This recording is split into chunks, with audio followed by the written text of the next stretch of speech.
ನಾನು kids dresses ಅಂತ ಹಾಕಿದ್ದೀನಿ. ಆ್ಯಕ್ಚುಲಿ ನಮ್ಮದು ಬಂದುಬಿಟ್ಟು ಕಲಾನಿಧಿ ಆರ್ಟ್ಸ್ ಅಂತ ಇನ್ಸ್ಟಿಟ್ಯೂಟ್ ಇದೆ, ಹಾಬಿ ಇನ್ಸ್ಟಿಟ್ಯೂಟು, ಸುಂಕದಕಟ್ಟೆ ತುಂಗಾನಗರಲ್ಲಿ. ಅದನ್ನು ನಾನು ರನ್ ಮಾಡ್ತಾಯಿದ್ವಿ, ನಾನು ನಮ್ಮಮ್ಮ ಸೇರಿ. ಅಲ್ಲಿ ಅಂದರೆ ಸಂಗೀತ, ಡ್ಯಾನ್ಸು, ಆಮೇಲೆ ಯೋಗ, ಅಬ್ಯಾಕಸ್ ಇದೆ, ಎಲ್ಲನೂ ಆ ಥರದ್ದೆಲ್ಲ ಆರ್ಟು ಆ ಥರದ್ದು ಮಾಡ್ತಾಯಿದ್ದೀವಿ.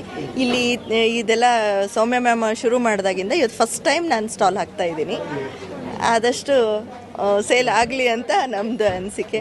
ನಮ್ದು ಏನಾದರೂ ನಿಮಗೆ ಕೋರ್ಸಸ್ ಲೈಕ್ ಅದೇ ಪೇಂಟಿಂಗ್, ಕ್ರಾಫ್ಟು, ಅಬ್ಯಾಕಸ್ಸು ಮಾಡಬೇಕು ಅಂತಂದರೆ ನಾನು ಕಲಾನಿಧಿ ಆರ್ಟ್ಸ್ ಏರವಳ್ಳಿ ಅಂತಂದು ಗೂಗಲಲ್ಲಿ ಸರ್ಚ್ ಮಾಡಿದರೆ ನಮ್ಮದು ಸಿಗುತ್ತೆ, ನಾವು ಬಂದು ಹೋಗ್ಬೋದು. ನಮಸ್ತೆ.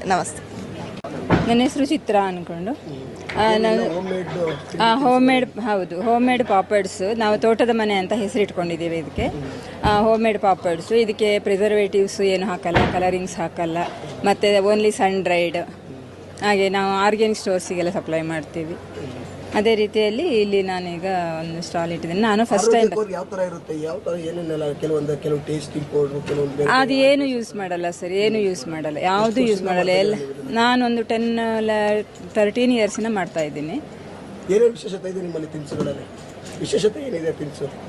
ತಿನಿಸು ಅಂತ ಹೇಳಿದರೆ ನಾನು ಇಷ್ಟೇ ಐಟಮ್ಸು. ಟೊಮೆಟೊ ಅಂದರೆ ಎಲ್ಲ ಫ್ಲೇವರ್, ಟೊಮೆಟೊ ಫ್ಲೇವರು, ಆಮೇಲೆ ಗಾರ್ಲಿಕ್ಕು, ಆಮೇಲೆ ಮಸಾಲ ಚಿಲ್ಲಿ ಪಾಪಡ್ ಅಂತ ಹೇಳ್ಕೊಂಡು ಮಾಡ್ತೇವೆ, ಅದು ಮಾಡ್ತೀವಿ. ಪೇಣಿ, ಸಂಡಿಗೆ, ಈ ಥರದ್ದೆಲ್ಲ ಕೆಲವೊಂದು 10-15 ಐಟಮ್ಸ್ ಮಾಡ್ಕೊಂಡಿದ್ದೀನಿ. ರಾಗಿ ಪಾಪಡು, ಹಾಗೆ ಜಾಕ್ ಫ್ರೂಟ್ ಪಾಪಡ್, ಅದು ಇನ್ನೂ ಬಂದಿಲ್ಲ. ಜಾಕ್ ಫ್ರೂಟ್ ಇನ್ನೂ ಸೀಸನ್. ಹೌದು. ಅದನ್ನು ಅವಾಯ್ಡ್ ಮಾಡಲಿ ಅಂತ ಹೇಳ್ಕೊಂಡು, ನನಗೆ ಕೊರೋನಾ ಟೈಮಲ್ಲಿ ತುಂಬ ನಾನು ಇದನ್ನು ಸೇಲ್ ಮಾಡಿದ್ದೀನಿ. ಆಗ ಅಂತ ಹೇಳಿದರೆ ಮಕ್ಕಳೆಲ್ಲ ಹೊರಗಡೆ ಹೋಗ್ತಾ ಇರಲಿಲ್ಲ. ಆವಾಗ ನಾನು ಇದರಲ್ಲೇ ಜೀವನ ಮಾಡಿದ್ದೀನಿ ಅಂತ ಹೇಳ್ಬೋದು. ಇವತ್ತು ವಿಶ್ವ ಮಹಿಳಾ ಅಂತಾರಾಷ್ಟ್ರೀಯ ದಿನ.